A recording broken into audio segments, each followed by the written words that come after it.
유럽연합 전기차 정책 전문가가 한국에 왔다가 발칵 뒤집어졌습니다. 5년간 한국 정부가 수십조 원을 투입한 전기차 보조금 정책을 조사했더니 중국 기업들만 배불리고 한국 기업들은 모두 망했다는 충격적인 결과를 확인했습니다.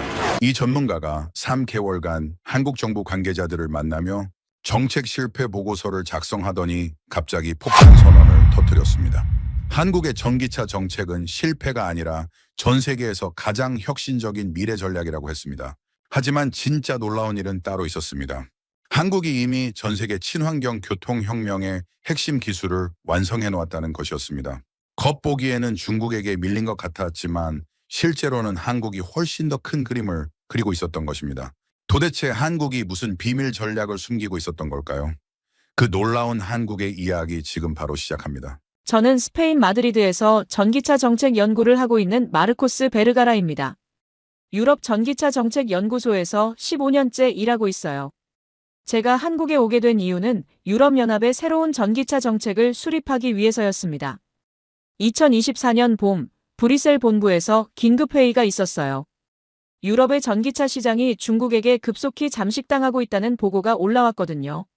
그런데 더 충격적인 소식이 있었습니다. 아시아에서 가장 발전된 민주주의 국가인 한국조차 중국 전기차에게 시장을 내주고 있다는 정보였어요. 저는 그 순간 10년 전 스페인에서 겪었던 악몽이 떠올랐습니다. 당시 스페인 정부가 태양광 발전 보조금을 잘못 설계해서 독일과 중국 기업들만 이익을 보고 스페인 업체들은 모두 도산했던 일이 있었거든요. 제가 그때 정책 자문을 했는데도 결국 막지 못했던 쓰라린 기억이에요. 그래서 상사들이 저에게 한국 조사를 맡겼을 때 마음이 무거웠습니다. 혹시 한국도 스페인과 같은 실수를 반복하고 있는 건 아닐까 걱정됐어요. 유럽연합 집행위원회에서는 한국의 사례를 반면교사로 삼아야 한다는 목소리가 나오고 있었습니다. 인천공항에 도착했을 때가 2024년 5월이었어요. 한국의 첫인상은 정말 깔끔하고 체계적이었습니다. 공항에서 시내까지 가는 전철 안에서 많은 전기버스들을 봤는데 대부분이 중국 브랜드더군요. 창문에 붙어있는 제조사 로고를 보니 확실히 중국 기업들이었습니다. 호텔에 도착해서 첫 번째로 한 일은 한국의 전기차 보조금 정책 자료를 검토하는 것이었어요. 환경부 자료를 보니 정말 놀라웠습니다. 2019년부터 매년 수조 원씩 총 10조 원이 넘는 예산이 전기차 보조금으로 지출되었더군요. 그런데 혜택을 본 건 대부분 중국 전기버스 제조업체들이었습니다. 더 황당한 건 정부 부처들 간의 갈등이었어요.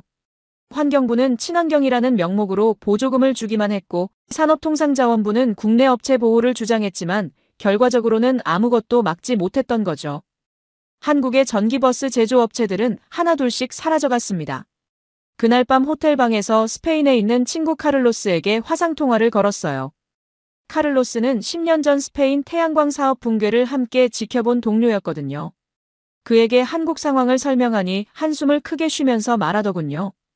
역시 정치인들은 어느 나라나 똑같다고 장기적 안목 없이 단기 성과만 쫓다가 결국 나라 경쟁력을 망친다고 했습니다.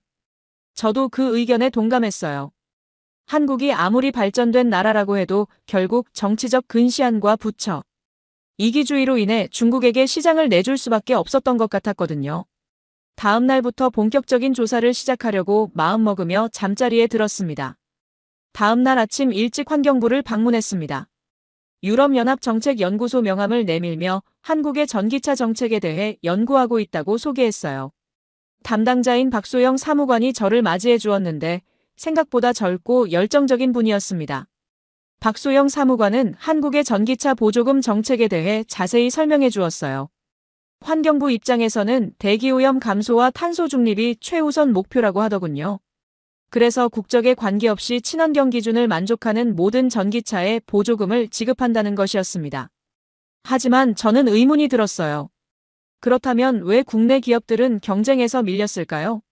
박소영 사무관에게 직접 물어봤습니다. 그러자 그분이 잠깐 망설이시더니 말씀하셨어요. 사실 산업통상자원부와 의견 차이가 있었다고 산자부에서는 국내 기업 보호를 위한 별도 지원책을 주장했지만 환경부는 공정한 경쟁을 원칙으로 했다고 하더군요. 오후에는 산업통상자원부로 자리를 옮겼습니다. 전기차 정책팀의 김지우 팀장을 만났는데 이분은 박소영 사무관과는 완전히 다른 이야기를 해주었어요. 김지우 팀장은 환경부의 정책이 결과적으로 중국 기업들만 배불리게 만들었다고 비판했습니다. 김지우 팀장의 설명을 들어보니 상황이 더욱 복잡해 보였어요. 산자부에서는 국내 전기차 산업 육성을 위해 기술 개발 지원, 인프라 구축, 수출 촉진 등 다양한 정책을 준비했지만 환경부의 무차별적 보조금 지급으로 인해 국내 기업들이 불공정한 경쟁에 내몰렸다는 것이었습니다.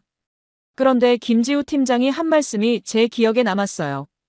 지금은 어려워 보이지만 장기적으로 보면 다른 그림이 보일 거라고 하시더군요. 무슨 의미인지 물어봤지만 그냥 웃으시면서 시간이 지나면 알게 될 거라고만 하셨습니다. 저녁에 호텔로 돌아와서 브뤼셀 본부에 중간 보고를 했어요. 예상대로 한국도 정부 부처 간 갈등으로 인해 정책 일관성이 부족하고 결과적으로 중국 기업들이 시장을 장악했다는 내용이었습니다.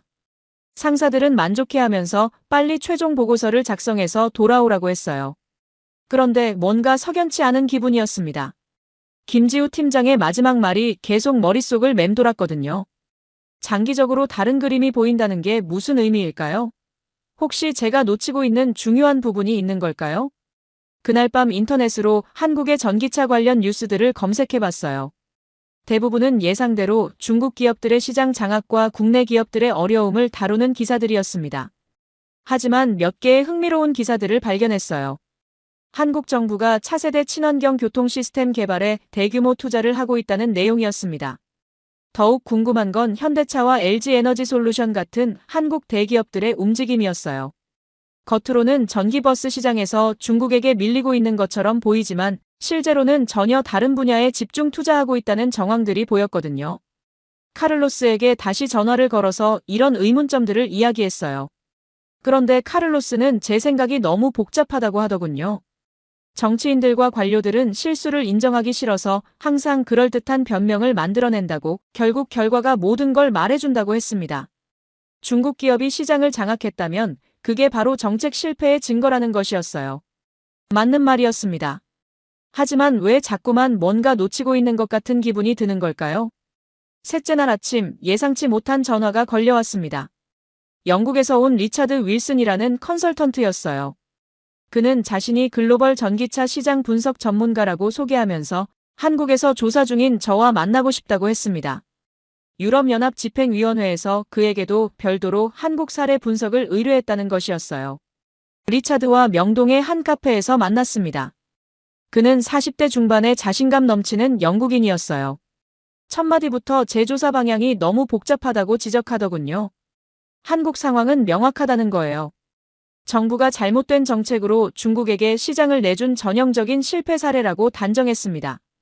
리차드는 이미 중국 전기버스 업체들과 인터뷰를 마쳤다고 했어요.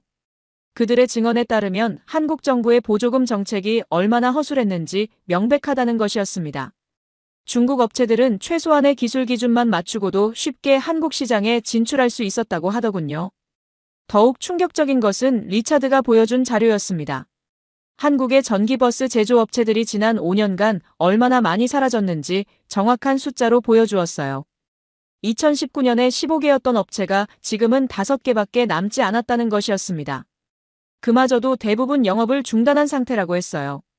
리차드는 제게 단호하게 말했습니다.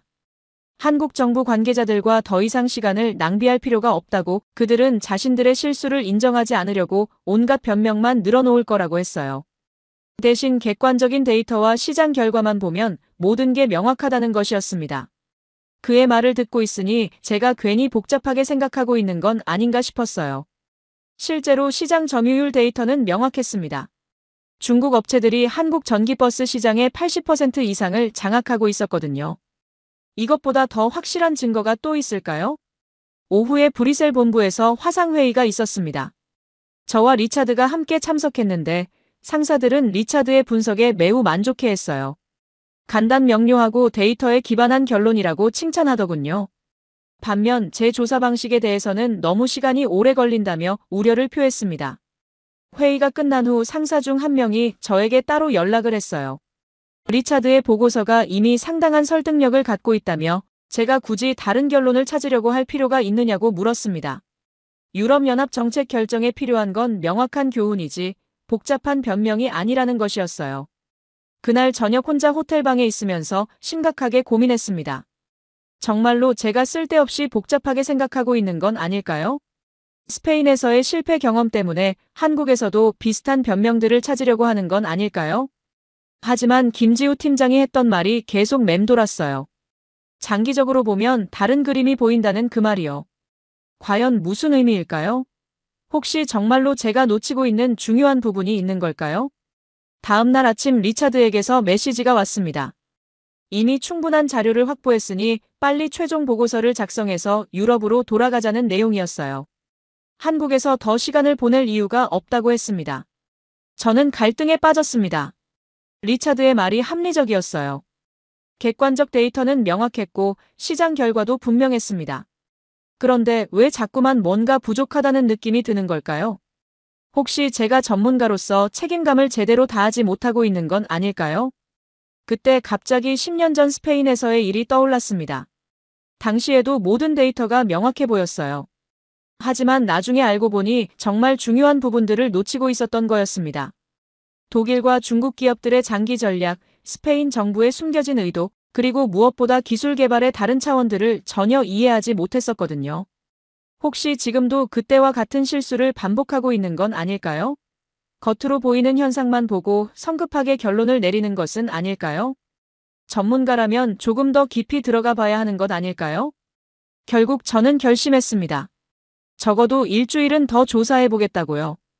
리차드가 뭐라고 하든 본부에서 압박을 하든 상관없이 제대로 된 분석을 해보겠다는 마음을 먹었어요. 전문가로서의 양심이 그것을 요구하고 있었거든요. 리차드는 제 결정에 대해 강하게 반발했습니다. 다음 날 아침 호텔 로비에서 만났을 때 그는 거의 화가 난 목소리로 말하더군요. 이미 결론은 명확한데 왜 시간을 낭비하느냐고 유럽연합 집행위원회에서도 빠른 결과를 원한다고 했어요. 더 심각한 것은 리차드가 브뤼셀 본부에 별도 보고를 했다는 사실이었습니다. 제가 한국 정부 관계자들의 말에 너무 휘둘리고 있어서 객관적 판단력을 잃었다는 내용이었어요. 심지어 저를 조사팀에서 제외하고 자신이 단독으로 최종 보고서를 작성하는 게 어떻겠느냐는 제안까지 했다고 하더군요. 그날 오후 브뤼셀에서 긴급 화상회의가 소집되었습니다. 제 직속 상사인 미겔 부국장과 정책기획실장, 그리고 몇 명의 고위 관료들이 참석했어요. 분위기가 예사롭지 않았습니다. 미겔 부국장이 직설적으로 물었습니다. 마르코스, 지금 무엇을 하고 있는 거냐고요. 리차드가 이미 충분히 설득력 있는 분석을 제공했는데 왜 굳이 다른 결론을 찾으려고 하느냐는 것이었어요. 혹시 개인적인 감정이나 선입견이 개입된 것은 아니냐고 추궁했습니다. 저는 최대한 차분하게 설명하려고 했어요. 전문가로서 모든 각도에서 분석해보고 싶다고, 성급한 결론보다는 정확한 분석이 중요하다고 말했습니다. 하지만 정책기획실장이 차가운 목소리로 반박하더군요. 정책 결정은 시간과의 싸움이라고, 완벽한 분석보다는 적시에 나온 합리적 분석이 더 가치 있다고 했어요. 가장 충격적인 것은 미겔 부국장의 마지막 경고였습니다. 10년 전 스페인 태양광 사업 분석에서도 비슷한 문제가 있었다는 것이었어요. 그때도 제가 지나치게 복잡하게 접근해서 핵심을 놓쳤다고 지적했습니다. 이번에는 그런 실수를 반복하지 말라는 것이었어요. 그 말을 들었을 때 정말 큰 충격을 받았습니다. 10년 전 일을 아직도 문제 삼는다니요. 그때는 오히려 제가 너무 성급하게 결론을 내린 게 문제였는데 지금은 정반대로 비판받고 있는 거였어요. 도대체 어떻게 해야 하는 걸까요? 회의가 끝난 후 혼자 남아있을 때 정말로 제가 잘못 생각하고 있는 건 아닌가 싶었어요. 동료들과 상사들이 모두 같은 의견이라면 제가 놓치고 있는 명백한 부분이 있는 걸까요? 그날 저녁 스페인에 있는 누나 소피아에게 전화를 걸었습니다. 소피아는 제가 어렸을 때부터 고민이 있을 때마다 상담해주던 사람이에요. 상황을 설명하니 소피아가 조용히 들어주더니 한마디 하더군요. 마르코스, 내가 전문가가 된 이유가 뭐니? 다른 사람들이 보지 못하는 것을 보기 위해서 아니니? 소피아의 말이 맞았어요. 저는 15년간 정책 분석가로 살아오면서 항상 다층적 관점에서 문제를 바라보려고 노력해왔거든요. 겉으로 보이는 현상 뒤에 숨겨진 진실을 찾는 것이 제 일이었어요. 하지만 동시에 현실적인 압박도 무시할 수 없었습니다. 이번 프로젝트가 실패하면 제 경력에 큰 타격이 될 거예요. 특히 10년 전 스페인 사건까지 다시 거론되는 상황에서는 더욱 조심해야 했습니다. 다음 날 아침 김지우 팀장에게 연락을 했습니다. 혹시 시간이 되시면 좀 더 자세한 이야기를 나눌 수 있을지 물어봤어요. 김지우 팀장은 흔쾌히 승낙하시면서 오후에 만나자고 하셨습니다. 그런데 점심시간에 리차드로부터 메시지가 왔어요. 브뤼셀 본부에서 최종 통보를 받았다는 것이었습니다. 이번 주 내로 조사를 마무리하고 다음 주에는 유럽으로 돌아가라는 지시였다고 해요. 더 이상 시간을 끌 수 없다는 것이었습니다. 저는 정말 곤란한 상황에 빠졌어요. 상부의 압박은 점점 거세지고 있었고 리차드는 이미 결론을 내린 상태였습니다. 그런데 제 마음 한구석에서는 계속 뭔가 놓치고 있다는 느낌이 들었어요. 김지우 팀장과의 약속 시간이 다가왔습니다. 이번이 마지막 기회일 수도 있겠다는 생각이 들었어요. 정말로 중요한 단서를 찾을 수 있을까요? 아니면 그냥 리차드가 말한 대로 의미 없는 변명만 듣게 될까요? 호텔을 나서면서 마음이 무거웠습니다. 전문가로서의 양심과 현실적인 압박 사이에서 갈등하고 있었거든요. 과연 어떤 선택을 해야 할까요? 안전한 길을 택해서 리차드와 함께 명확한 결론을 내릴 것인가, 아니면 위험을 감수하고 더 깊이 파고들어 볼 것인가? 김지우 팀장과 만나기 전에 잠시 여의도 한강공원을 걸었습니다. 마음을 정리하고 싶었거든요. 강변을 걸으며 10년 전 스페인에서의 일을 다시 떠올렸어요. 2014년 스페인 정부가 태양광 발전 산업 육성을 위해 대규모 보조금 정책을 발표했을 때였습니다. 저는 그때 20대였는데 정책 자문팀의 막내로 참여했어요. 처음에는 정말 혁신적인 정책이라고 생각했거든요. 스페인 남부의 풍부한 일조량을 활용해서 유럽 최대의 태양광 발전소를 건설한다는 계획이었어요. 정부는 태양광 발전 시설에 투자하는 모든 기업에게 20년간 고정 수익을 보장해준다고 했습니다. 전 세계에서 투자자들이 몰려들었어요. 문제는 제가 그때 너무 성급하게 긍정적인 분석을 했다는 것이었습니다. 겉으로 보기에는 완벽한 정책이었거든요. 친환경 에너지, 신산업 육성, 일자리 창출까지 모든 것이 완벽해 보였어요. 저는 상사들에게 이 정책이 유럽 전체의 모범이 될 것이라고 보고했습니다. 하지만 현실은 달랐어요. 독일과 중국의 대형 업체들이 스페인 시장에 진출해서 모든 사업을 독점했습니다. 스페인 기업들은 기술력과 자본력에서 밀려서 하청업체 역할밖에 할 수 없었어요. 더 심각한 것은 보조금 제도의 허점을 악용한 투기자들이 나타났다는 것이었습니다. 결국 2015년에 스페인 정부는 보조금 정책을 전면 중단했어요. 수천 개의 스페인 태양광 업체들이 도산했고 수만 명이 일자리를 잃었습니다. 저는 그때 처음으로 정책 분석이 얼마나 신중해야 하는지 깨달았어요. 상사들은 저를 직접적으로 비난하지는 않았지만 제 경력에는 큰 상처가 남았습니다. 그 후로는 항상 모든 각도에서 신중하게 분석하려고 노력해왔어요. 하지만 오늘 브뤼셀에서의 화상회의를 보니 동료들은 그것을 우유부단함으로 보고 있는 것 같았습니다. 한강을 바라보며 생각해봤어요. 혹시 제가 과거의 트라우마 때문에 지금 상황을 제대로 보지 못하고 있는 건 아닐까요? 10년 전에는 너무 성급했다고 비판받았고 지금은 너무 신중하다고 비판받고 있으니까요. 리차드의 분석이 맞을 수도 있어요. 한국 정부가 잘못된 정책으로 중국에게 시장을 내준 것이 사실일 수도 있고요. 그렇다면 제가 괜히 복잡하게 생각해서 명확한 사실을 흐리고 있는 것일 수도 있겠죠. 하지만 김지우 팀장의 말이 계속 맴돌았어요. 장기적으로 보면 다른 그림이 보인다는 그 말이요. 혹시 정말로 제가 놓치고 있는 중요한 부분이 있는 걸까요? 그때 갑자기 스페인에서 있었던 또 다른 일이 떠올랐습니다. 태양광 사업이 망한 후에 저희가 몰랐던 사실이 하나 드러났어요. 스페인 정부가 표면적으로는 실패한 것처럼 보였지만 실제로는 그 과정에서 축적된 기술과 경험을 바탕으로 해외 태양광 시장에서 큰 성공을 거두고 있었다는 것이었습니다. 독일과 중국 업체들이 스페인 내수 시장을 장악하는 동안 스페인 정부는 자국 기업들을 중동과 아프리카 시장으로 진출시키고 있었어요. 그 결과 지금 스페인은 세계 태양광 기술 수출에서 독일 다음으로 큰 비중을 차지하고 있습니다. 만약 제가 그때 좀 더 깊이 들어가서 분석했다면 이런 숨겨진 전략을 발견할 수 있었을까요?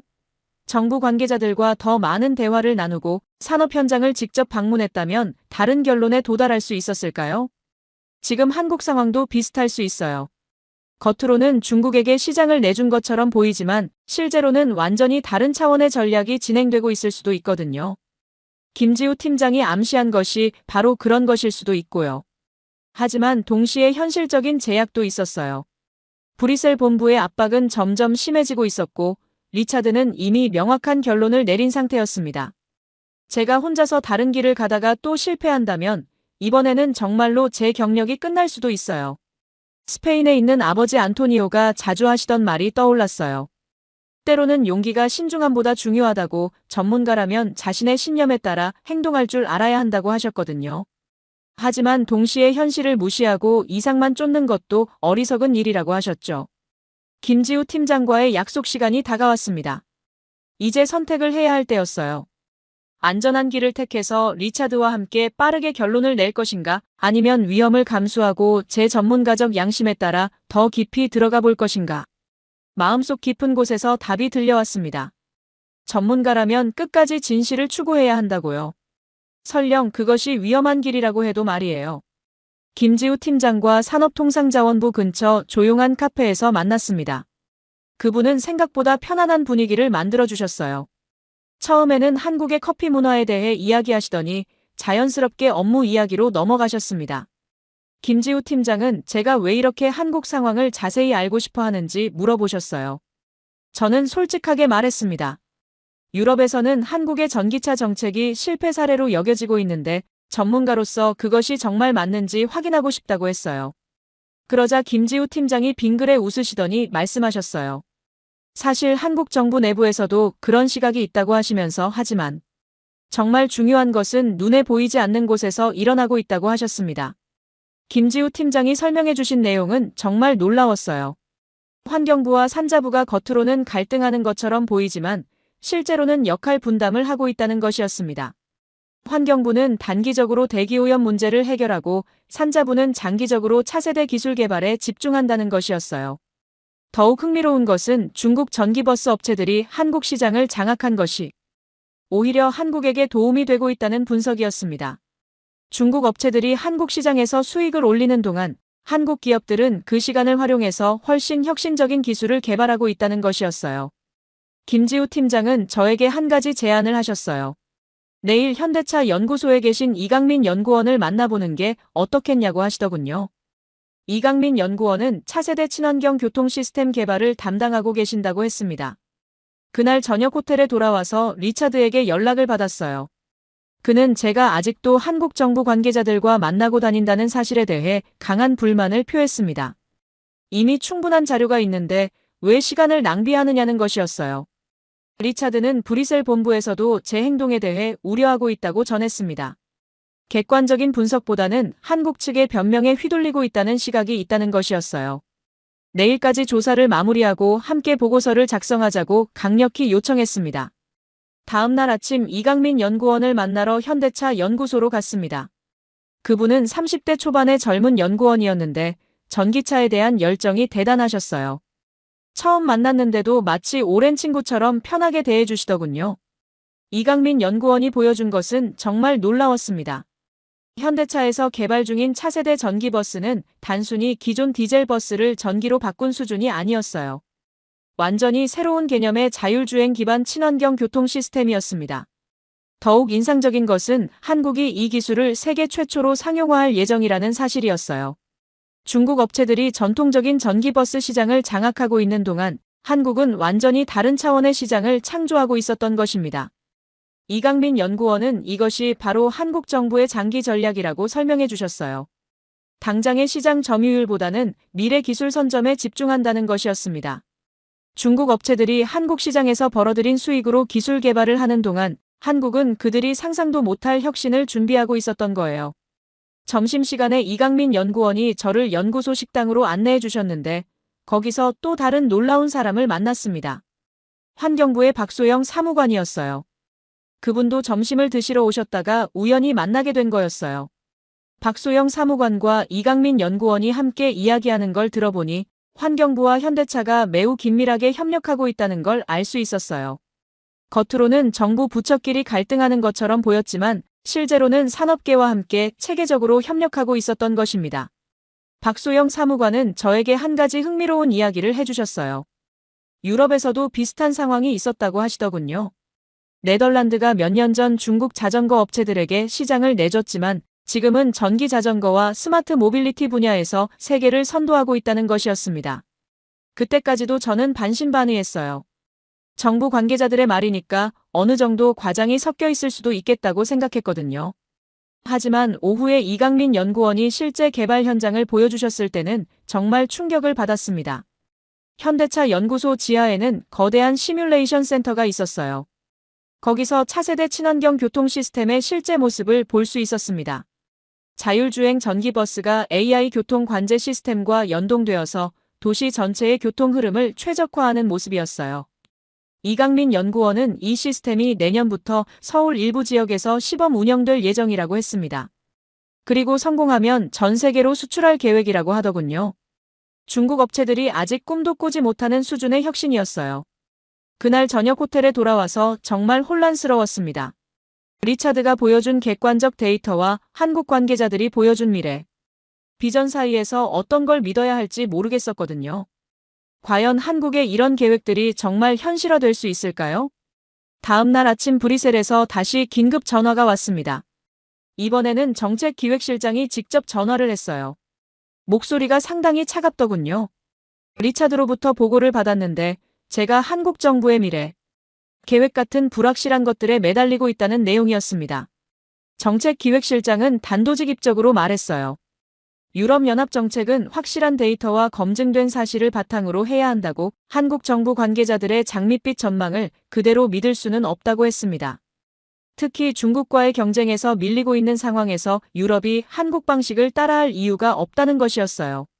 더욱 충격적인 것은 제게 최종 통보를 한 것이었습니다. 이번 주 금요일까지 조사를 완료하고 다음 주 월요일에는 유럽으로 돌아와야 한다는 것이었어요. 그리고 보고서는 리차드와 공동으로 작성하되 리차드의 분석을 기본 틀로 하라는 지시였습니다. 전화를 끊고 나니 정말 막막했어요. 겨우 이틀 남았는데 과연 제가 의심하고 있는 부분들을 확인할 수 있을까요? 더군다나 상부에서는 이미 결론을 내린 상태였으니까요.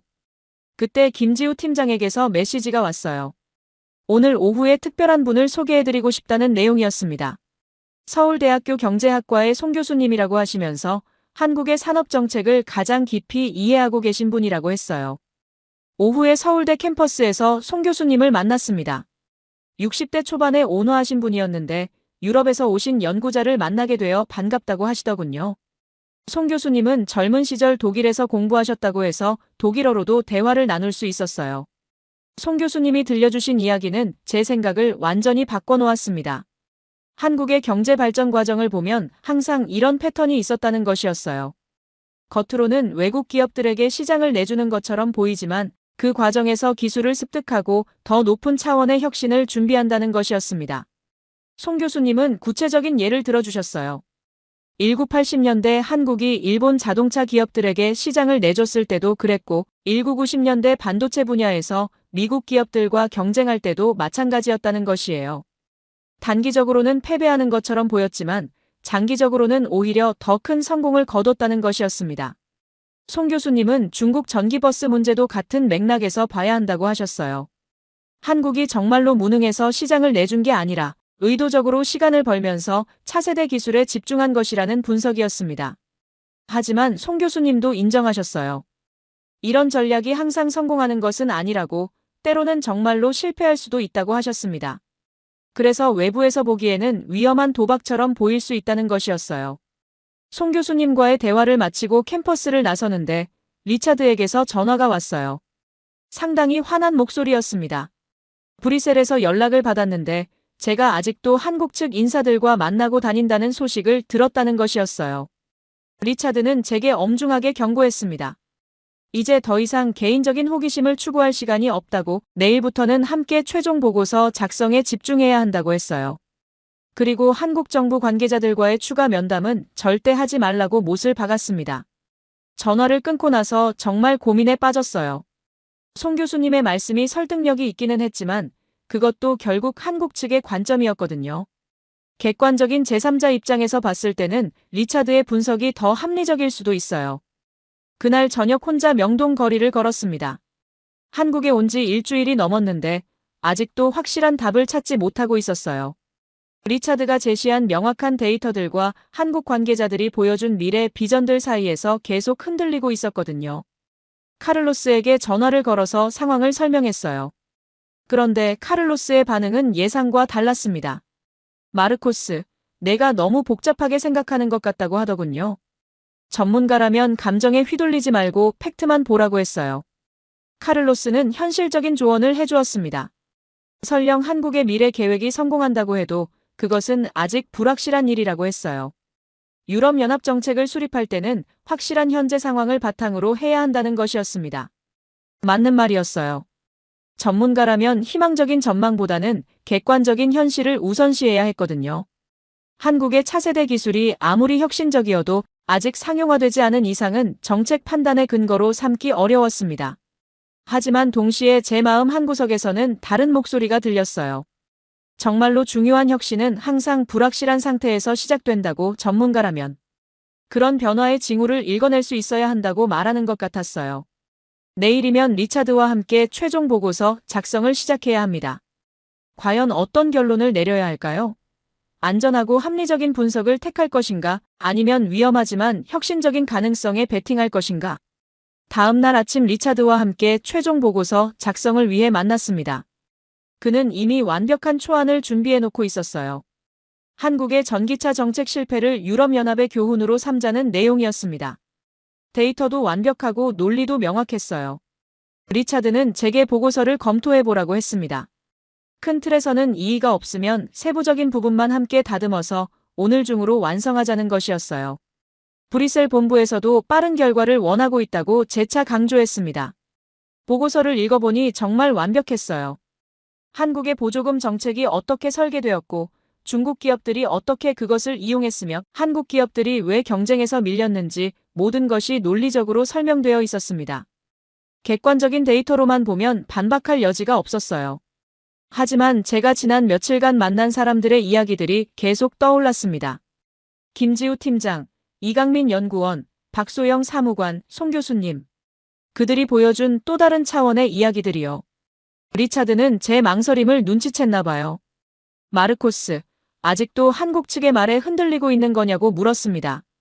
전문가라면 확실한 팩트를 믿어야지 불확실한 미래 전망에 매달려서는 안 된다고 했어요. 그때 갑자기 제 휴대폰이 울렸습니다. 김지우 팀장에게서 온 메시지였는데 긴급하게 만나고 싶다는 내용이었어요. 중요한 소식이 있다고 하시면서 가능하면 지금 당장 만날 수 있느냐고 물어보셨습니다. 리차드는 강하게 반대했어요.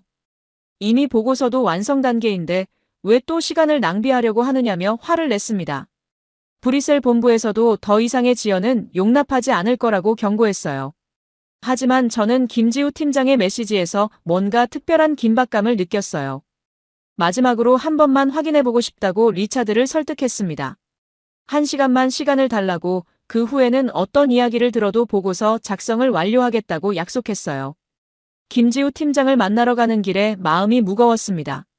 사실 저도 더 이상 뭘 기대해야 할지 모르겠었거든요. 이미 들은 이야기들의 반복일 수도 있었고 설령 새로운 정보가 있다고 해도 그것이 확실한 근거가 될 수 있을지 의문이었어요. 김지우 팀장은 평소보다 훨씬 진지한 표정이었습니다. 저에게 하나의 문서를 보여주시더니 이것은 대외비 자료라서 공식적으로는 공개할 수 없지만 마르코스 씨가 진실을 알고 싶어 하니까 특별히 보여드린다고 하셨어요. 그 문서는 정말 충격적이었습니다. 한국 정부와 주요 기업들이 작년부터 비밀리에 추진해온 넥스트 모빌리티 프로젝트에 관한 내용이었어요. 단순히 전기차 기술이 아니라 도시 전체의 교통 시스템을 혁명적으로 바꾸는 프로젝트였습니다. 더욱 놀라운 것은 이 프로젝트에 참여하는 기업들이었어요. 현대차, 삼성전자, LG에너지솔루션은 물론이고 네이버, 카카오 같은 IT 기업들까지 모든 분야의 선두 기업들이 참여하고 있었습니다. 심지어 구글, 테슬라 같은 해외 기업들도 파트너로 참여한다고 되어 있었어요. 김지우 팀장의 설명을 들어보니 상황이 완전히 달라 보였습니다. 중국 업체들이 전통적인 전기버스 시장을 장악하는 동안 한국은 아예 게임의 룰 자체를 바꿀 준비를 하고 있었던 것입니다. 가장 중요한 부분은 상용화 일정이었어요. 내년 상반기에 서울에서 시범 운영을 시작하고 하반기에는 부산과 대구로 확대할 예정이라고 했습니다. 그리고 성공하면 즉시 해외 수출에 나선다는 계획이었어요. 김지우 팀장은 이것이 바로 한국이 그동안 준비해온 진짜 전략이라고 말씀하셨어요. 환경부와 산자부의 갈등도 중국 업체들에게 시장을 내준 것도 모든 게 이 프로젝트를 위한 시간 벌기였다는 것입니다. 하지만 동시에 경고도 해주셨어요. 이 프로젝트는 아직 대회비라서 공식 보고서에는 포함할 수 없다고 하시더군요. 다만 마르코스 씨가 한국 상황을 제대로 이해했으면 좋겠다는 마음에서 알려드린다고 하셨습니다. 저는 정말 혼란스러웠어요. 만약 이 프로젝트가 성공한다면 리차드의 분석은 완전히 빗나간 것이 될 텐데요. 하지만 아직 시작도 하지 않은 프로젝트를 근거로 정책 판단을 할 수는 없었어요. 김지우 팀장과 헤어지고 리차드가 기다리는 곳으로 돌아가는 길에 깊은 고민에 빠졌습니다. 과연 이 정보를 리차드에게 말해야 할까요? 그리고 보고서에는 어떤 내용을 담아야 할까요? 리차드는 제가 늦게 온 것에 대해 상당히 불쾌해했어요. 한국 측에서 또 무슨 변명을 늘어놓았냐고 비아냥거렸습니다. 저는 그냥 추가적인 확인을 했을 뿐이라고 얼버무렸어요. 하지만 마음속으로는 큰 갈등이 있었습니다. 전문가로서 모든 정보를 공개하고 객관적으로 분석해야 하는 건지 아니면 확실하지 않은 정보는 제외하고 검증된 사실만으로 판단해야 하는 건지 모르겠었어요. 이제 정말로 최종 선택을 해야 할 때가 왔습니다. 리차드와 함께 최종 보고서 작성을 시작했지만 제 마음은 계속 흔들렸습니다. 김지우 팀장이 보여준 넥스트 모빌리티 프로젝트 자료가 머릿속에서 떠나지 않았어요. 하지만 그것을 보고서에 포함시킬 수는 없었습니다. 아직 검증되지 않은 계획이었거든요. 리차드는 제가 집중하지 못하는 걸 눈치챘나 봐요. 마르코스, 도대체 무슨 생각을 하고 있는 거냐고 직설적으로 물었습니다. 보고서 작성에 집중하라고 했어요. 그때 브뤼셀에서 또 전화가 왔습니다. 이번에는 미겔 부국장이 직접 전화를 했어요. 목소리가 상당히 차가웠습니다. 리차드로부터 제 상황을 보고받았다고 하면서 더 이상 시간을 끌 수 없다고 했어요. 미겔 부국장의 말이 정말 충격적이었습니다. 제가 계속 이런 식으로 우유부단한 모습을 보인다면 이번 프로젝트에서 제외시킬 수도 있다고 했어요. 그리고 향후 중요 프로젝트 참여에도 제약이 있을 거라고 경고했습니다. 더욱 상처가 된 것은 10년 전 스페인 사건을 다시 거론한 것이었어요. 그때도 마르코스가 너무 복잡하게 생각해서 핵심을 놓쳤다고 이번에는 그런 실수를 반복하지 말라고 했습니다. 전문가라면 명확한 결론을 내릴 줄 알아야 한다는 것이었어요. 전화를 끊고 나니 정말 절망적이었습니다. 15년간 쌓아온 경력이 이 한 번의 선택으로 무너질 수도 있겠다는 생각이 들었어요. 리차드는 제 상황을 이해한다면서도 현실적인 조언을 해주었습니다. 때로는 완벽하지 않은 결론이라도 내려야 할 때가 있다고 했어요. 오후에 혼자 시간을 가지면서 진지하게 고민해봤습니다. 과연 제가 한국에서 발견한 것들이 정말 의미가 있는 걸까요? 아니면 그냥 희망적인 추측에 불과한 걸까요? 객관적으로 생각해보니 리차드의 분석이 더 설득력이 있었어요. 중국 업체들이 한국 전기버스 시장의 80%를 장악한 것은 명백한 사실이었거든요. 한국 기업들이 시장에서 밀려난 것도 사실이었고요. 반면 김지우 팀장이 보여준 미래 프로젝트들은 아직 불확실했어요. 성공할지 실패할지 아무도 모르는 상황이었습니다. 전문가라면 확실한 현실을 바탕으로 판단해야 하는 거 아닌가요? 그날 저녁 카를로스에게 전화를 걸었어요. 상황을 설명하니 카를로스가 단호하게 말하더군요. 마르코스, 내가 너무 감정에 휘둘리고 있는 것 같다고 했어요. 전문가는 객관적이어야 한다고 희망적인 추측으로 정책을 만들 수는 없다고 했습니다. 카를로스의 말이 맞았어요. 제가 한국에서 보낸 시간이 너무 길어서 어느새 한국 측의 관점에 동화된 것일 수도 있었거든요. 외부 관찰자로서의 객관성을 잃은 건 아닐까요? 스페인에 있는 누나 소피아에게도 전화를 했어요. 소피아는 제 이야기를 들어주더니 조용히 말하더군요. 마르코스, 가끔은 용기보다 현실을 받아들이는 것이 더 지혜로울 때가 있다고 했어요. 그때 갑자기 아버지 안토니오가 예전에 하셨던 말씀이 떠올랐습니다. 전문가라면 자신의 신념을 지켜야 한다고 하셨지만 동시에 현실을 무시하고 이상만 쫓는 것은 어리석다고 하셨거든요. 저는 점점 확신이 서지 않았어요. 혹시 제가 10년 전 스페인에서와 같은 실수를 반복하고 있는 건 아닐까요? 그때는 너무 성급했다면 지금은 너무 신중한 것일 수도 있고요. 밤늦게까지 호텔방에서 고민했습니다. 내일은 정말로 최종 결정을 내려야 했어요. 리차드와 함께 안전한 결론을 내릴 것인가, 아니면 위험을 감수하고 제 신념을 따를 것인가. 현실적으로 생각해보니 선택의 여지가 많지 않았어요. 상부의 압박은 점점 심해지고 있었고, 리차드의 분석은 이미 완성된 상태였습니다. 제가 혼자서 다른 길을 간다고 해서 상황이 바뀔 것 같지도 않았고요. 그날 밤 정말 오랫동안 잠이 오지 않았습니다. 전문가로서의 양심과 현실적인 제약 사이에서 계속 갈등했거든요. 과연 내일은 어떤 선택을 하게 될까요? 다음 날 아침 일찍 호텔 로비에서 예상치 못한 사람을 만났습니다. 작은 키에 자상한 미소를 띤 70대 할머니였어요. 최 할머니라고 자기소개를 하시면서 김지우 팀장이 소개해 주셨다고 하더군요. 최 할머니는 명동에서 전통 찻집을 운영하고 계셨어요. 김지우 팀장이 제가 힘들어하는 것 같다고 하셔서 한국의 따뜻한 차 한 잔 대접하고 싶다고 오셨다는 것이었습니다. 정말 의외였지만 거절할 수 없는 따뜻함이 있었어요. 최 할머니의 찻집은 명동 골목 안쪽에 숨어있는 작은 공간이었습니다. 전통 한옥을 개조한 곳이었는데 들어서자마자 마음이 편안해졌어요. 할머니가 직접 끓여주신 한국 전통차의 향기가 정말 좋았습니다. 최 할머니는 제게 한국 전쟁 이야기를 들려주셨어요. 당시 15살이었던 할머니는 가족과 함께 부산으로 피난을 갔다고 하시더군요. 그때는 정말 절망적이었다고, 모든 걸 잃고 앞날이 막막했다고 하셨습니다. 하지만 그때도 사람들은 포기하지 않았다고 하시더군요. 당장 눈앞이 보이지 않더라도 미래에 대한 희망을 놓지 않았다고 했어요. 그래서 지금의 한국이 있을 수 있었다는 것이었습니다. 최 할머니의 이야기를 들으면서 마음이 따뜻해졌어요. 할머니는 제가 지금 어려운 선택을 앞두고 있다는 걸 아시는 것 같았어요. 직접적으로 조언을 하시지는 않았지만 때로는 보이지 않는 것을 믿는 용기가 필요하다고 하시더군요. 찻집에서 나와서 명동 거리를 걸어가는데 젊은 남성이 저에게 다가왔어요. 정민석이라고 자기소개를 하면서 한국의 스타트업을 운영하고 있다고 했습니다. 김지우 팀장이 소개해 주셨다고 하더군요. 정민석 씨는 저를 자신의 사무실로 안내했습니다. 홍대 근처의 작은 건물이었는데 들어가 보니 정말 혁신적인 분위기였어요.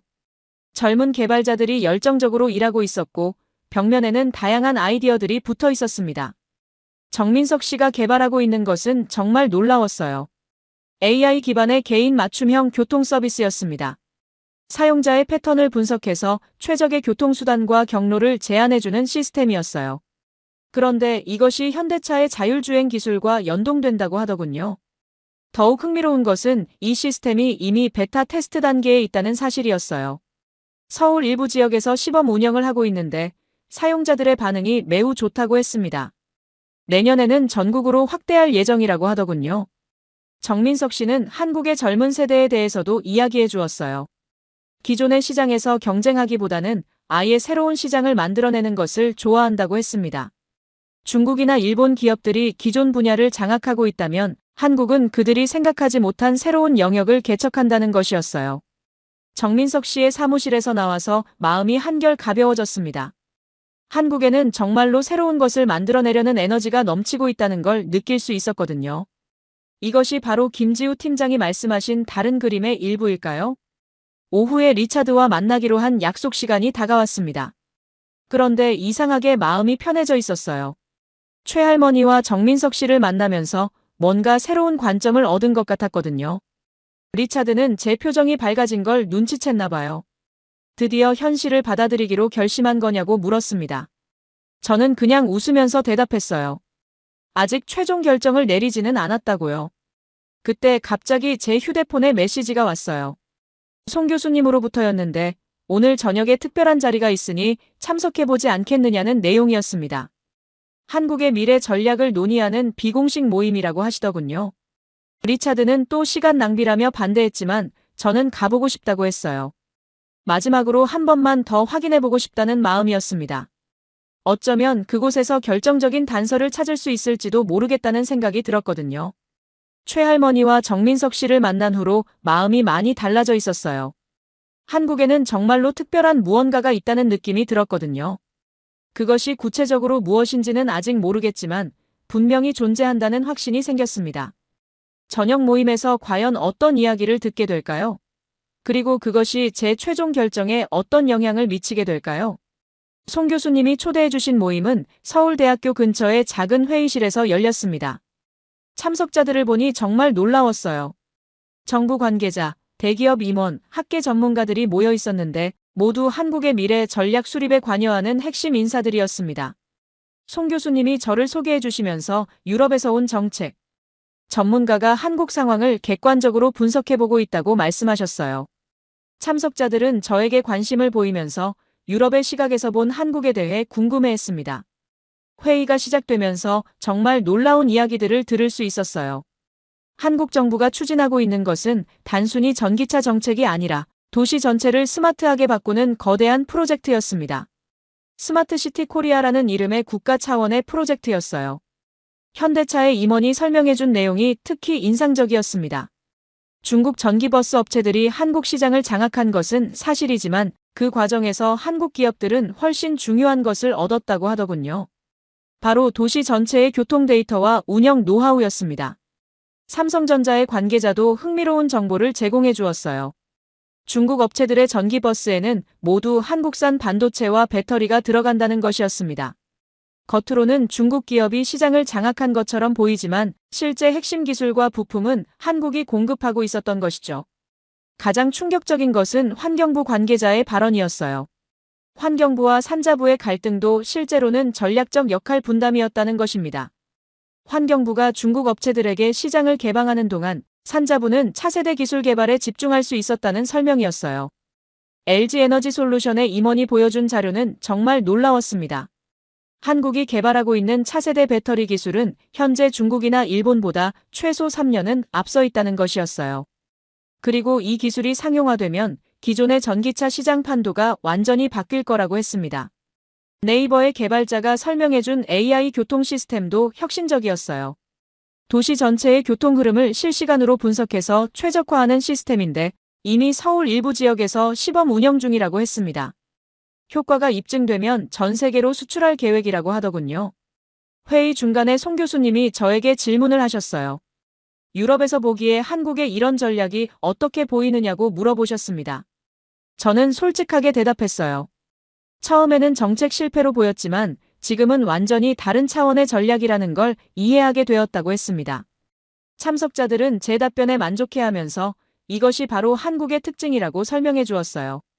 겉으로는 무질서해 보이지만 실제로는 치밀한 계산이 숨어 있다는 것입니다. 외국인들이 이해하기 어려워하는 부분이라고 하더군요. 회의가 끝날 무렵 정말 결정적인 정보를 들었습니다. 한국 정부가 내년에 K-모빌리티 엑스포라는 대규모 국제 행사를 개최할 예정이라는 것이었어요. 그때 그동안 준비해온 모든 혁신 기술들을 공개할 계획이라고 했습니다. 더욱 놀라운 것은 이미 전 세계 주요 도시들이 한국의 스마트 교통 시스템 도입에 관심을 보이고 있다는 사실이었어요. 싱가포르, 두바이, 바르셀로나 등에서 구체적인 협력 제안이 들어오고 있다고 했습니다. 회의가 끝나고 나서 마음이 완전히 달라져 있었어요. 제가 지난 일주일간 본 것들이 모두 연결되어 하나의 큰 그림을 이루고 있다는 걸 깨달았거든요. 김지우 팀장이 말씀하신 장기적으로 보면 다른 그림이 바로 이것이었던 것이죠. 호텔로 돌아가는 길에 브뤼셀의 상사들과 리차드가 얼마나 큰 착각을 하고 있는지 생각해 봤어요. 그들은 겉으로 보이는 현상만 보고 성급하게 결론을 내리고 있었던 것입니다. 하지만 동시에 현실적인 문제도 있었어요. 오늘 들은 정보들은 대부분 대외비였고 아직 공식적으로 공개할 수 없는 내용들이었습니다. 과연 이런 정보들을 바탕으로 보고서를 작성할 수 있을까요? 내일은 정말로 최종 결정을 내려야 합니다. 리차드와 함께 안전한 결론을 내릴 것인가? 아니면 제가 발견한 진실을 바탕으로 완전히 다른 보고서를 작성할 것인가? 이제 더 이상 미룰 수 없었어요. 다음 날 아침 리차드와 만나기 전에 혼자 생각할 시간을 가졌습니다. 어젯밤 회의에서 들은 내용들을 정리해보니 한국의 진짜 전략이 명확하게 보였어요. 이것은 단순한 정책 실패가 아니라 치밀하게 계산된 장기 전략이었습니다. 하지만 문제는 이런 정보들을 공식 보고서에 어떻게 반영하느냐는 것이었어요. 대부분이 대외비 정보였고 아직 실행 단계에 있는 계획들이었거든요. 브뤼셀 본부에서 받아들일 수 있을까요? 제 휴대폰에 김지우 팀장으로부터 메시지가 왔어요. 오늘 오후에 특별한 곳을 보여드리고 싶다는 내용이었습니다. 한국의 미래 교통 시스템이 실제로 어떻게 작동하는지 직접 볼 수 있는 기회라고 하셨어요. 리차드와 만났을 때 그는 이미 최종 보고서를 완성해놓고 있었습니다. 한국의 전기차 정책 실패와 유럽이 취해야 할 교훈에 대한 명확한 결론이었어요.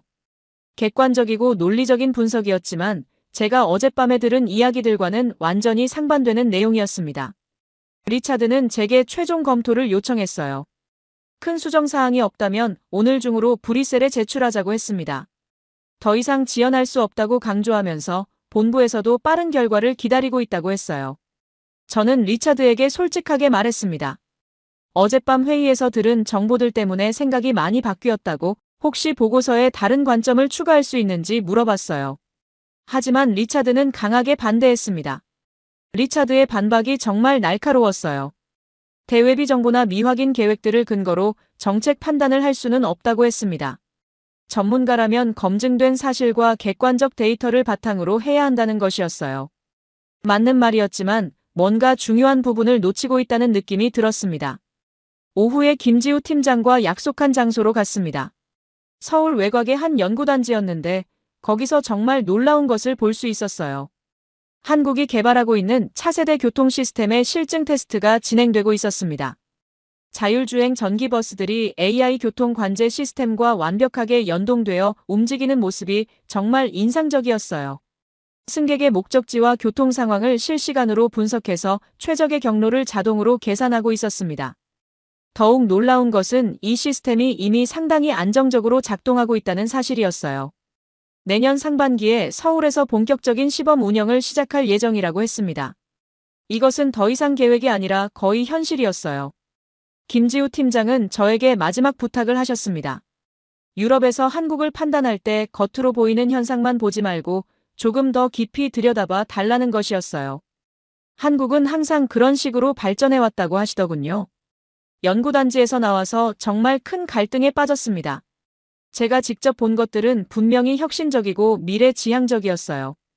하지만 이것들을 공식 보고서에 반영하기에는 여전히 위험 부담이 컸습니다. 저녁에 브뤼셀에서 마지막 통보 전화가 왔어요. 미겔 부국장이 직접 전화를 했는데 내일 오전까지 최종 보고서를 제출하라는 지시였습니다. 더 이상의 지연은 용납할 수 없다고 하면서 제 경력에 악영향을 미칠 수 있다고 경고했어요. 그날 밤 호텔방에서 마지막 고민을 했습니다. 과연 어떤 선택을 해야 할까요? 리차드와 함께 안전한 보고서를 제출할 것인가? 아니면 제가 발견한 진실을 바탕으로 완전히 다른 보고서를 작성할 것인가? 10년 전 스페인에서의 실패가 다시 떠올랐어요. 그때는 너무 성급하게 판단해서 중요한 부분을 놓쳤었습니다. 지금은 그 반대로 너무 신중해 하다가 기회를 놓치는 건 아닐까요? 하지만 전문가로서의 양심이 계속 말하고 있었어요. 진실을 외면하고 안전한 길만 택한다면 그것이 진정한 전문가라고 할 수 있을까요? 어려운 선택이었지만 이제 결정을 내릴 때가 왔습니다. 내일 아침이면 모든 게 결정될 거예요. 제 경력의 운명도, 유럽연합의 전기차 정책도, 그리고 한국에 대한 평가도. 다음 날 아침 일찍 일어나서 마지막 결심을 했습니다. 전문가로서의 양심에 따라 제가 발견한 진실을 보고서에 담기로 결정했어요. 위험한 선택이었지만 이것이 옳은 길이라는 확신이 들었습니다. 리차드와 만나기 전에 김지우 팀장에게 연락을 했어요. 오늘 제출할 보고서에 한국의 실제 전략을 포함시키고 싶다고 말씀드렸더니 김지우 팀장이 매우 기뻐하시더군요. 그리고 한 가지 놀라운 제안을 해주셨어요. 김지우 팀장은 오늘 오전에 산업통상자원부 장관이 직접 저를 만나고 싶어 한다고 하셨어요. 한국의 미래 전략에 대해 공식적으로 설명을 듣고 필요하면 보고서에 인용할 수 있도록 허가해주겠다는 것이었습니다. 이것은 정말 예상치 못한 기회였어요. 대외비었던 정보들을 공식적으로 확인받을 수 있다면 보고서의 신뢰성을 크게 높일 수 있을 테니까요. 저는 즉시 승낙했습니다. 산업통상자원부 장관실에서 장관님을 만났을 때 정말 놀랐어요. 장관님은 저에게 한국의 넥스트 모빌리티 전략에 대해 상세히 설명해 주셨습니다. 그리고 이 내용을 유럽연합 보고서에 포함시켜도 좋다고 공식 허가를 해주셨어요. 장관님의 설명은 정말 체계적이었습니다. 한국이 중국 전기버스 업체들에게 시장을 개방한 것은 의도된 전략이었다는 것이에요. 그 과정에서 얻은 데이터와 경험을 바탕으로 완전히 새로운 차원의 교통 시스템을 개발했다는 설명이었습니다. 가장 중요한 것은 구체적인 로드맵이었어요. 내년부터 시작될 K-모빌리티 프로젝트의 단계별 계획과 해외 진출 전략까지 모든 것이 명확하게 제시되었습니다. 이것은 더 이상 추상적인 계획이 아니라 구체적인 실행 방안이었어요. 장관님은 저에게 한 가지 특별한 제안을 하셨습니다. 유럽연합이 원한다면 한국의 차세대 교통 시스템을 함께 개발할 수 있다는 것이었어요. 경쟁보다는 협력을 통해 더 나은 미래를 만들어가자는 제안이었습니다. 장관님과의 면담을 마치고 나서 정말 확신에 찼어요. 이제 공식적인 근거를 가지고 완전히 새로운 관점의 보고서를 작성할 수 있게 되었거든요. 리차드와 브뤼셀 본부의 반응이 어떨지는 모르겠지만 진실을 담은 보고서를 쓸 수 있다는 것만으로도 의미가 있었습니다. 리차드와 만났을 때 그의 반응은 예상대로 강한 반발이었어요. 제가 장관님과의 면담 내용을 설명하자 완전히 화를 내더군요. 이미 완성된 보고서가 있는데 왜 갑자기 다른 내용을 추가하려고 하느냐며 항의했습니다. 리차드는 제게 마지막 경고를 했어요. 지금 이런 선택을 하면 유럽연합 내에서 제 입지가 완전히 사라질 거라고 했습니다. 브뤼셀 본부에서도 이미 결론을 내린 상황에서 혼자 다른 길을 가는 것은 자살행위라고 했어요. 하지만 저는 마음을 바꾸지 않았습니다.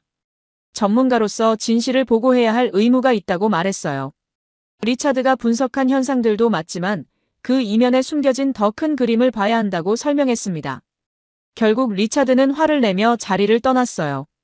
자신은 원래 계획대로 보고서를 제출하겠다고 했습니다.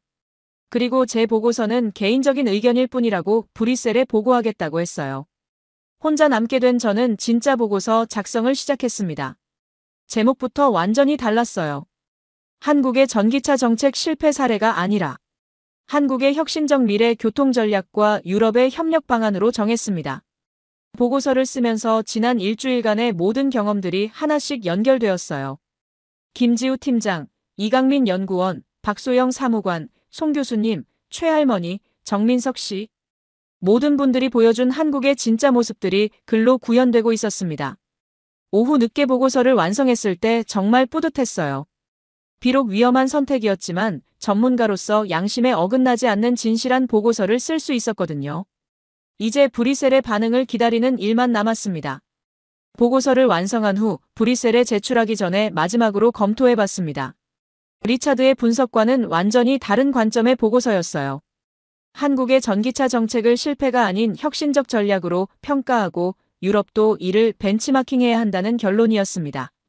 가장 중요한 부분은 산업통상자원부 장관과의 공식 면담 내용이었어요.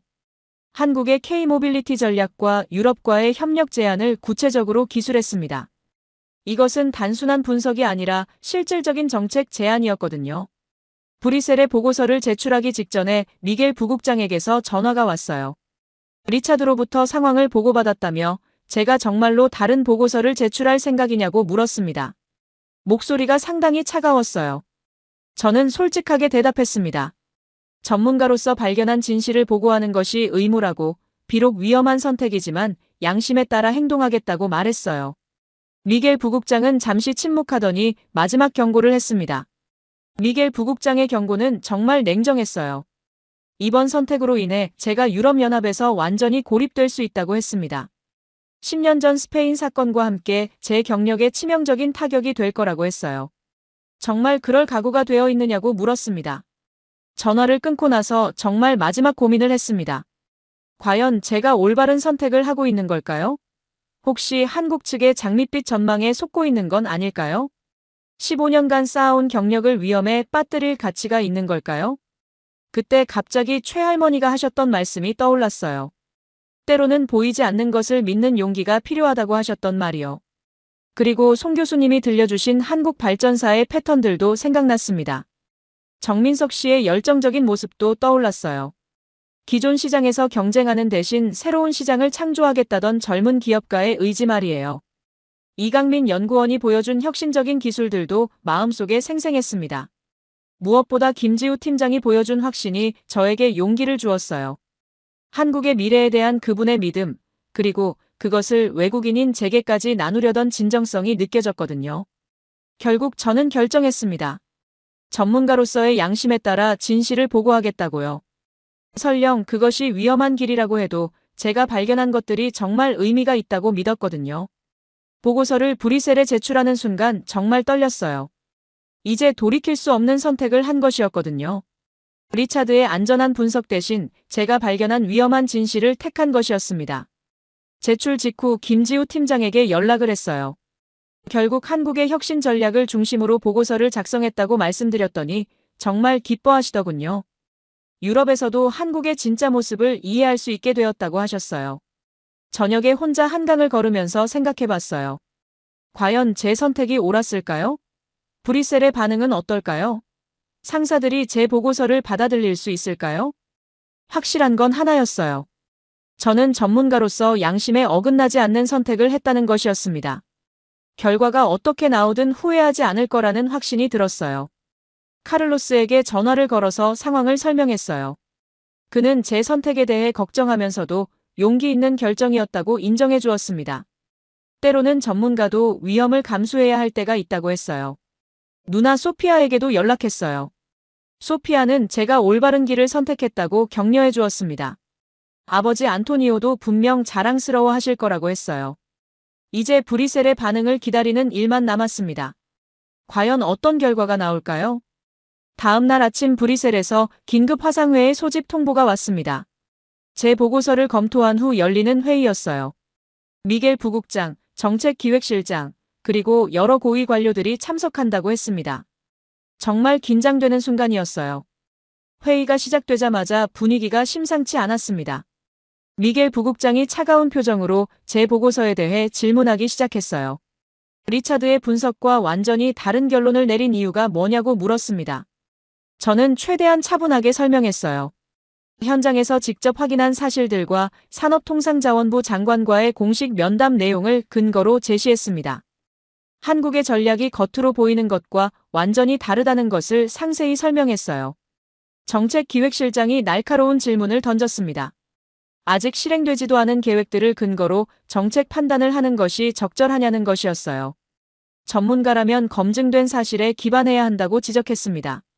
하지만 그때 예상치 못한 일이 일어났어요. 회의에 참석한 다른 관료 중 한 명이 제 보고서를 지지하는 발언을 한 것입니다. 독일에서 온 에너지 정책 전문가였는데 한국의 접근 방식이 매우 흥미롭다고 평가했어요. 그 독일 전문가는 자신도 최근 한국의 에너지 정책을 조사했는데 비슷한 패턴을 발견했다고 말했습니다. 겉으로는 무질서해 보이지만 실제로는 매우 전략적인 접근이라는 분석이었어요. 제 보고서가 새로운 관점을 제시한다고 평가했습니다. 네덜란드에서 온 교통정책 담당자도 비슷한 의견을 표했어요. 유럽도 중국의 급성장에 대응하기 위해 새로운 접근 방식이 필요하다고 한국의 전략을 참고할 만하다고 했습니다. 가장 놀라운 것은 프랑스 대표의 발언이었어요.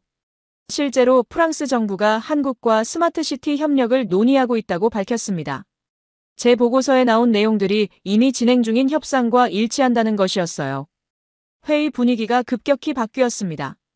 처음에는 제 보고서를 비판적으로 보던 참석자들이 점점 관심을 보이기 시작했어요. 특히 한국의 K-모빌리티 전략과 유럽과의 협력 제한 부분에 많은 질문이 쏟아졌습니다. 미겔 부국장도 태도가 달라졌어요. 여전히 신중한 입장이었지만 제 보고서의 가능성을 인정하기 시작했습니다. 다만 더 많은 검증이 필요하다고 했어요. 정책기획실장이 구체적인 제안을 했습니다. 제 보고서를 바탕으로 한국과의 협력 가능성을 추가로 조사해보자는 것이었어요. 그리고 리차드의 보고서와 함께 종합적인 분석을 진행하자고 제안했습니다. 회의가 끝난 후 정말 안도했어요. 완전한 승리는 아니었지만 적어도 제 관점이 무시당하지는 않았거든요. 오히려 새로운 가능성으로 인정받는 분위기였어요. 미겔 부국장이 저에게 따로 연락을 했어요. 용기 있는 선택이었다고 평가하면서 앞으로 한국 프로젝트를 계속 담당해보지 않겠느냐고 제안했습니다. 제 전문성을 인정해주는 것 같았어요. 저녁에 김지우 팀장에게 결과를 알려드렸더니 정말 기뻐하셨어요. 유럽연합 내부에서 한국에 대한 인식이 바뀔 수 있게 되었다고 하시면서 앞으로도 계속 협력하자고 말씀하셨습니다. 리차드에게서도 연락이 왔어요. 처음에는 화가 나 있었지만 회의 결과를 듣고 나서는 제 선택을 인정한다고 했습니다. 때로는 위험한 도전이 필요할 때가 있다고 하더군요. 그날 밤 정말 뿌듯했어요. 전문가로서 양심에 따른 선택이 결국 인정받았거든요. 물론 앞으로도 많은 도전이 있겠지만 옳은 길을 선택했다는 확신이 들었습니다. 한국에서의 마지막 밤을 맞으며 이곳에서 배운 소중한 교훈들을 생각해봤어요. 때로는 보이지 않는 것을 믿는 용기가 필요하다는 것, 그리고 진정한 혁신은 예상치 못한 곳에서 나타날 수 있다는 것을 깨달았거든요. 한국에서의 마지막 날 아침, 김지우 팀장을 비롯해 그동안 도움을 주셨던 분들과 작별 인사를 나눴습니다.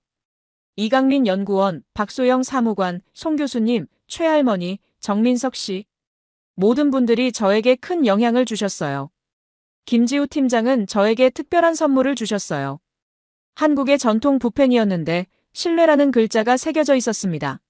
서로 다른 문화 간의 진정한 이해는 신뢰에서 시작된다는 의미라고 설명해 주셨어요.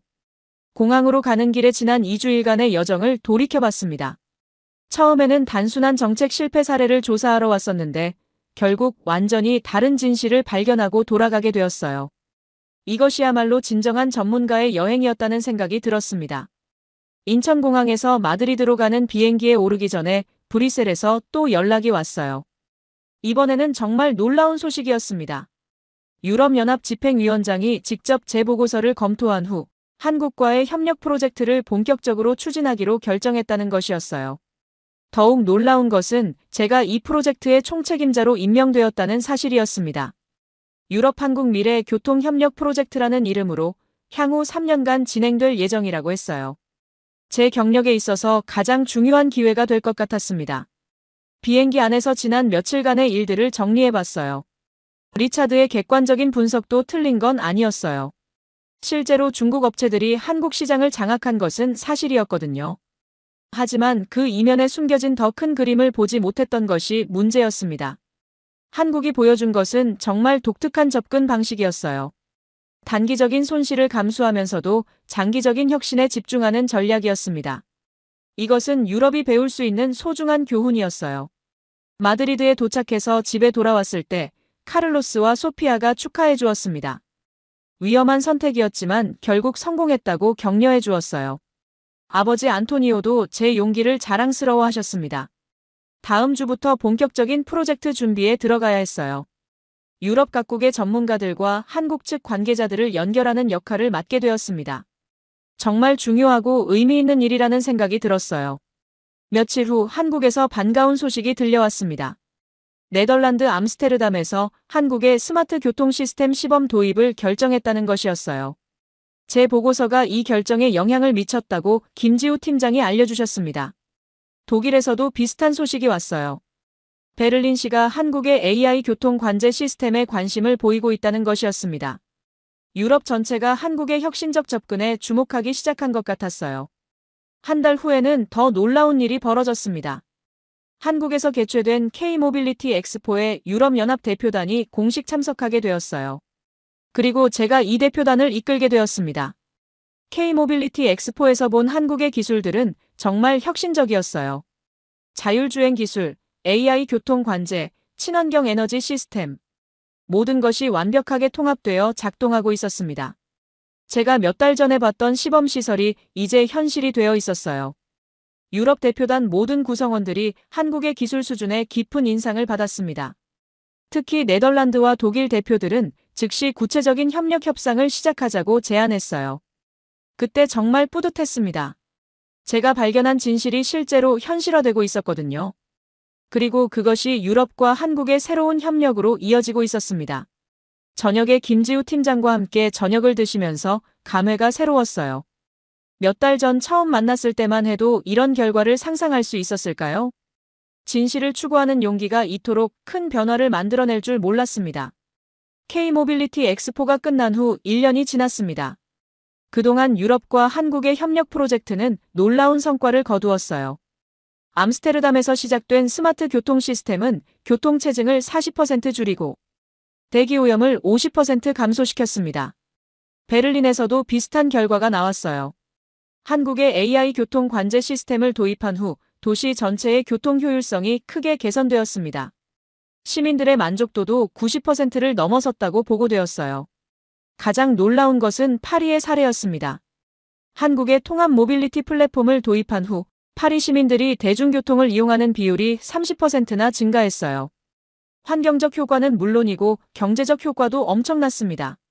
이런 성공 사례들이 알려지면서 유럽 전체가 한국의 기술에 주목하기 시작했어요. 이탈리아, 스페인, 폴란드 등 여러 나라에서 협력 요청이 들어왔습니다. 제가 처음 한국에 왔을 때 중국에게 밀린다고 생각했던 한국이 이제 유럽 전체의 벤치마킹 대상이 되어 있었어요. 리차드도 인정하지 않을 수 없었습니다. 그는 저에게 사과 편지를 보내왔어요. 처음에는 제 분석을 이해하지 못했지만 지금은 제가 옳았다는 것을 깨달았다고 했습니다. 때로는 데이터보다 통찰력이 더 중요할 때가 있다고 인정했어요. 브뤼셀 본부에서도 제 역할을 높게 평가해 주었습니다. 미겔 부국장은 저를 수석 연구원으로 승진시켜 주었고 아시아 정책 전담팀을 새로 만들어서 제게 맡겨주었어요. 10년 전 스페인에서의 실패가 이제는 완전히 과거가 되었습니다. 가장 의미 있는 것은 학계의 평가였어요. 유럽 여러 대학에서 제 보고서를 사례 연구로 활용하기 시작했습니다. 겉으로 보이는 현상 너머의 진실을 발견하는 방법이라는 제목으로 정책학 교과서에도 실렸어요. 김지우 팀장도 큰 성공을 거두셨습니다. 한국 정부에서 글로벌 협력 담당국장으로 승진하셨고 전 세계를 다니며 한국의 혁신 정책을 소개하는 역할을 맡으셨어요. 저희는 이제 정기적으로 협력하는 파트너가 되었습니다. 이강민 연구원은 현대차에서 유럽 진출 프로젝트 총책임자가 되었어요. 한국의 자율주행 기술이 유럽 시장에서 큰 성공을 거두면서 그의 전문성이 더욱 빛을 발하게 되었습니다. 박소영 사무관은 환경부에서 국제협력팀장으로 승진하셨어요. 한국의 친환경 정책이 유럽에서 모범 사례로 인정받으면서 그분의 역할도 더욱 중요해졌습니다. 정민석 씨의 스타트업은 이제 유럽 전역으로 사업을 확장했어요. 개인 맞춤형 교통 서비스가 큰 인기를 끌면서 그는 한국의 대표적인 젊은 기업가가 되었습니다. 최할머니의 찻집도 유명해졌어요. 한국을 방문하는 유럽 관료들과 기업인들이 꼭 들르는 명소가 되었거든요. 할머니는 여전히 따뜻한 차와 지혜로운 조언으로 방문객들을 맞이해주고 계십니다. 송 교수님은 서울대의 유럽아시아 정책연구소를 설립하셨어요. 저도 이 연구소의 해외자문위원으로 참여하고 있습니다. 동서양의 정책 철학을 비교 연구하는 흥미로운 프로젝트들을 진행하고 있어요. 가장 놀라운 변화는 중국의 반응이었습니다. 처음에는 한국의 성공을 견제하려고 했지만 결국 한국의 개방적 협력 방식을 받아들이게 되었어요. 이제는 중국도 한중유럽 3자 협력에 관심을 보이고 있습니다. 1년 전만 해도 중국 전기버스가 한국을 장악했다고 걱정했던 것이 이제는 전혀 다른 그림이 되어 있었어요.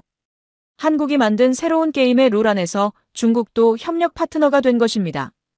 이 모든 변화를 보면서 정말 감개무량했어요.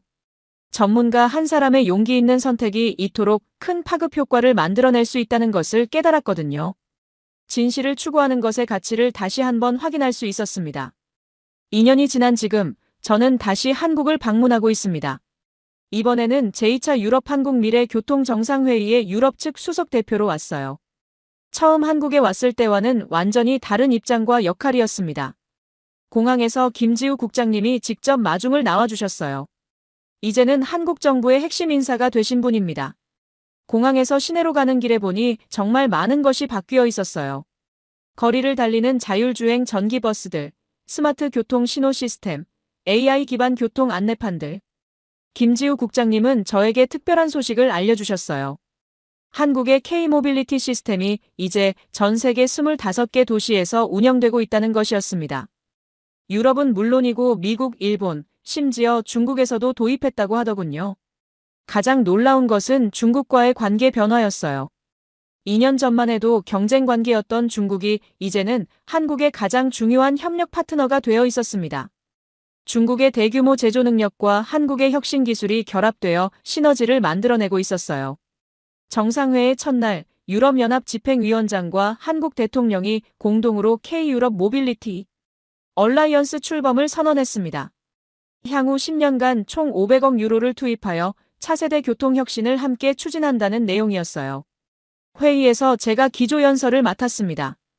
2년 전 처음 한국에 왔을 때의 경험담을 시작으로 어떻게 편견을 버리고 진실을 발견하게 되었는지 이야기했어요. 참석자들이 큰 관심을 보여주었습니다. 특히 인상적이었던 것은 리차드도 이번 회의에 참석했다는 것이었어요. 그는 이제 영국 정부의 아시아 정책 담당관이 되어 있었습니다.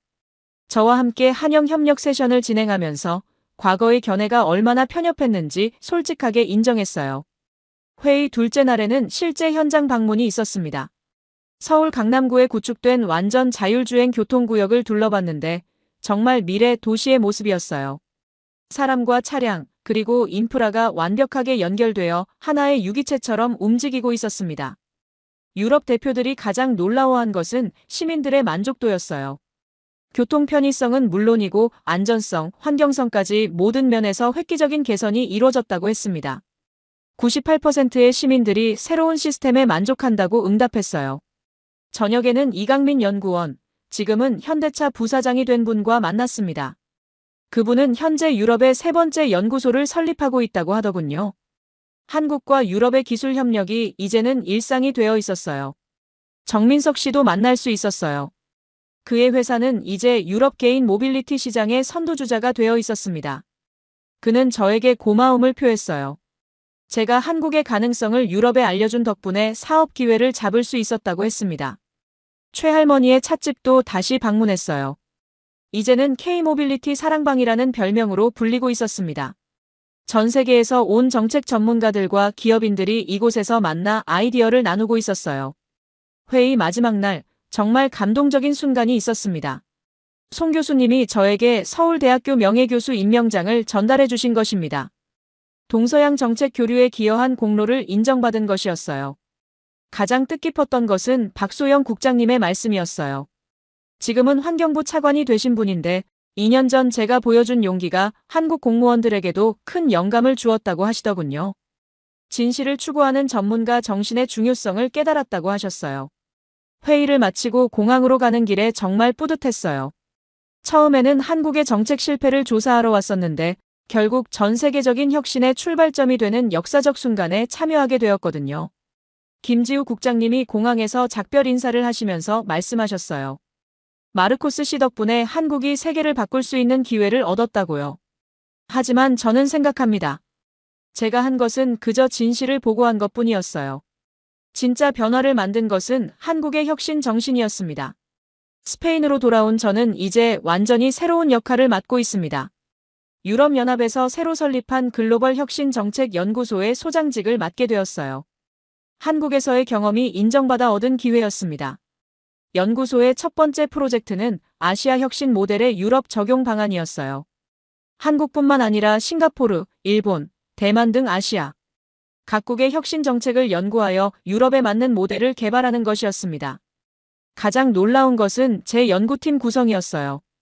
한국에서 김지우 국장님이 파견 연구원을 보내주셨고 일본과 싱가포르에서도 전문가들이 합류했습니다.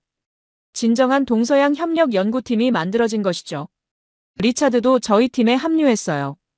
그는 이제 완전히 달라진 관점을 가지고 있었습니다. 과거의 편견을 완전히 버리고 오히려 아시아의 혁신 정책을 가장 적극적으로 연구하는 전문가가 되어 있었어요. 연구소 개소식에는 정말 많은 귀빈들이 참석해 주셨습니다. 유럽연합 집행위원장은 물론이고 한국 대통령도 화상으로 축하 메시지를 보내주셨어요. 아시아와 유럽의 진정한 협력이 시작되는 순간이라고 하셨습니다. 개인적으로도 큰 변화가 있었어요. 제 경험담을 담은 책 보이지 않는 혁신을 찾아서를 출간하게 되었습니다. 한국에서의 일주일이 어떻게 제 인생과 유럽의 정책을 바꿨는지에 대한 이야기였어요. 책이 출간되자 전 세계적으로 큰 반향을 일으켰습니다. 특히 정책학을 공부하는 학생들과 현장의 전문가들에게 큰 영향을 미쳤어요. 겉으로 보이는 현상에 속지 말고 진실을 찾아야 한다는 메시지가 많은 공감을 얻었습니다. 아시아 여러 대학에서 강연 요청이 들어왔어요. 서울대, 도쿄대, 싱가포르 국립대 등에서 제 경험을 공유할 기회를 가졌습니다. 학생들의 열정적인 반응을 보면서 정말 뿌듯했어요. 가장 의미 있었던 것은 중국에서의 강연이었어요. 베이징대에서 열린 강연에서 중국 학생들이 한국의 혁신 모델에 대해 정말 깊은 관심을 보여주었습니다. 경쟁에서 협력으로 패러다임이 바뀌고 있다는 것을 실감할 수 있었어요. 연구소에서 진행한 첫 번째 프로젝트 결과도 놀라웠습니다. 아시아 모델을 적용한 유럽 도시들에서 혁신 지수가 평균 40% 향상되었어요. 특히 교통, 환경, 디지털 정부 분야에서 큰 성과가 있었습니다. 개인적으로는 가족들의 반응이 가장 기뻤어요. 누나 소피아는 제가 드디어 진정한 전문가가 되었다고 자랑스러워했습니다. 아버지 안토니오도 제 용기를 높이 평가해 주셨어요. 카를로스는 이제 스페인 정부에서 혁신 정책 담당관이 되었어요. 그도 제 경험에 영감을 받아 더 개방적인 관점으로 정책을 바라보게 되었다고 했습니다. 저희는 이제 스페인의 혁신 정책 발전을 위해 함께 일하고 있습니다. 1년 후에는 더 큰 프로젝트가 기다리고 있었어요. 유엔에서 글로벌 이너베이션 파트너십이라는 새로운 국제기구를 설립하기로 했는데 제가 초대 사무총장 후보로 거론되고 있었습니다. 한국에서 시작된 작은 용기가 이토록 큰 변화를 만들어낼 줄 몰랐어요. 김지우 국장님이 처음에 말씀하셨던 장기적으로 보면 다른 그림이 보인다는 것이 바로 이런 의미였나 봅니다. 저는 이제 확신합니다. 진정한 전문가는 겉으로 보이는 현상에 안주하지 않고 끝까지 진실을 추구하는 사람이라는 것을요. 그리고 그런 용기가 결국 세상을 바꾸는 힘이 된다는 것을 깨달았습니다. 앞으로도 계속해서 새로운 도전과 혁신을 추구하며 살아갈 것입니다. 한국에서 배운 교훈을 가슴에 품고 동서양의 진정한 협력을 위해 노력할 것이에요. 3년이 지난 지금 저는 제네바에 있는 UN 글로벌 혁신 파트너십 본부에서 일하고 있습니다.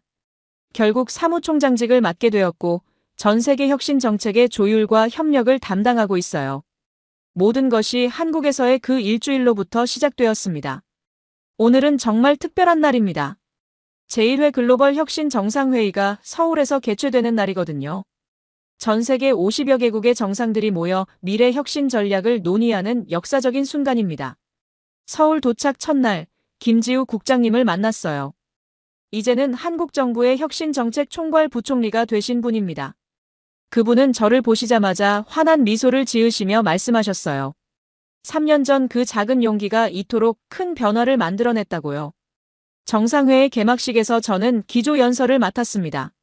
3년 전 한국에 왔을 때의 이야기로 시작했어요. 어떻게 편견과 선입견을 버리고 진실을 발견했는지, 그리고 그것이 어떻게 전 세계적인 변화로 이어졌는지 말했습니다. 청중들의 반응이 정말 뜨거웠어요. 특히 젊은 정책 전문가들과 학자들이 큰 감동을 받았다고 했습니다. 진실을 추구하는 용기의 중요성을 다시 한번 깨달았다는 반응들이 쏟아졌어요.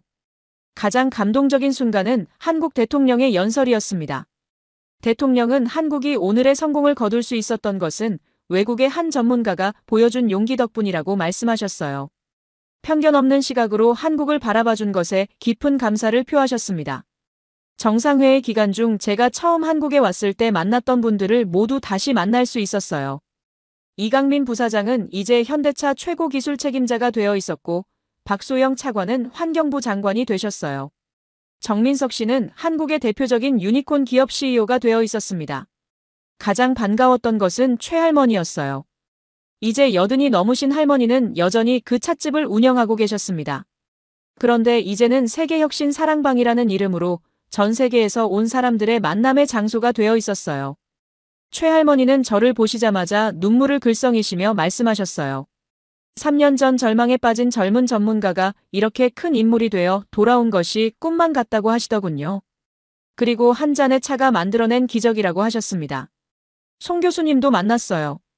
이제는 서울대 총장이 되신 분인데 저에게 특별한 제안을 하셨습니다. 서울대의 글로벌 혁신 정책 대학원을 설립하는데 제가 초대 원장을 맡아달라는 것이었어요. 정말 고민이 되었지만 결국 수락했습니다. UN 일도 중요하지만 미래의 정책 전문가들을 양성하는 것이 더 의미 있는 일이라는 생각이 들었거든요. 제 경험을 젊은 세대에게 전수하고 싶었습니다. 리차드도 이번 정상회의에 참석했어요. 그는 이제 영국 정부의 아시아 담당 장관이 되어 있었습니다. 저를 보자마자 진심 어린 사과와 감사를 표했어요. 제가 보여준 용기 덕분에 자신도 더 넓은 시각을 갖게 되었다고 했습니다. 정상회의 마지막 날 서울 글로벌 이노베이션이 채택되었습니다. 전 세계 모든 나라가 혁신을 통해 인류의 문제를 함께 해결해 나가자는 내용이었어요. 제가 초안 작성에 참여한 역사적 문서였습니다. 폐막식에서 한국 대통령은 저에게 특별한 선물을 주셨어요. 한국의 전통 나침반이었는데 진실을 가리키는 나침반이라는 의미라고 설명해 주셨습니다. 앞으로도 계속해서 진실을 추구하는 전문가로 살아가라는 격려의 메시지였어요. 서울을 떠나는 날 아침, 인천공항에서 마지막으로 한강을 바라봤습니다. 3년 전 이곳에서 절망에 빠져 있던 제가 이제는 전 세계적인 변화를 이끄는 사람이 되어 있었어요. 정말 꿈만 같았습니다. 비행기에서 창밖을 내려다보며 생각했어요. 전문가라는 것은 단순히 데이터를 분석하는 사람이 아니라 진실을 찾아 세상을 더 나은 곳으로 만드는 사람이라는 것을요. 그리고 그런 신념을 가진 사람들이 모일 때 진정한 혁신이 일어난다는 것을 깨달았습니다. 한국에서 시작된 이 놀라운 여정이 앞으로도 계속될 것입니다. 저는 서울대에서 미래의 정책 전문가들을 키우며 전 세계 혁신 협력의 새로운 장을 열어갈 것이에요. 진실을 추구하는 용기, 그것이 바로 세상을 바꾸는 힘이라는 믿음과 함께 말입니다.